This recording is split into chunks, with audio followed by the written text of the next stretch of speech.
Hello guys, সবাই কেমন আছো? আমি তো খুবই ভালো আছি। ভাবলাম একটু সেকেন্ড পকোড়া বানাই। লেবু দিয়ে সেকেন্ডারে মাখাই নিছি, তারপরে দিয়ে ডিমটা ফাটাইয়া লেছি। ফাটাইয়া মুরগির উপরে রাইখা দিছি। 2টা ডিম দিয়া দিছি ভালো মতন।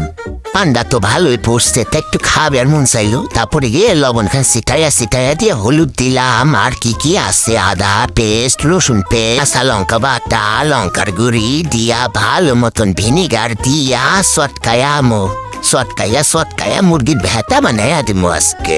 খাইবার মন চাইছে, ভালো মতন খাইবার লাগবে আজকে। তারপরে কর্নফ্লাওয়ার দিয়া দিলাম। এরপরে দিয়া লাগবে বেসন দিয়া ভালো মতন সটকাইয়া নিয়ে একদম মন মতন সেই স্বাদের ভাগ হবে না। তারপরে আর কি দেখবার বাস, কড়াইটা গ্যাসে বসাইয়া দিছি। এরপরে তেল খান দিয়া দিলাম। না মানে কড়াইটা গরমই হয়েছিল, তারপরে তেল খান দিলাম। তুমি আবার ভাইবো না যে কড়াইয়ের পরে তেল দেয় দিলাম আমি। তারপরে কি ডুমো করে সাইরা দিলাম। বুল করতে আসছে, দেখতেই তো পারতেছ। দেখো না, সারা সঙ্গে সঙ্গে বুল করতেছে, লাফাচ্ছে, খালি লাফাচ্ছে। বন্ধুগণ, তোমরা কমেন্টে জানাইও আমার ভিডিওগুলা কেমন লাগে, তাহলে আরো বানাবো এমন ভিডিও তোমাদের ভালোবাসার জন্য। তারপরে আর যে হইবার লাগছে, এখন ভালোভাবে খাবো। তাহলে এখনকার মতন বিদায় জানাচ্ছি বন্ধুগণ।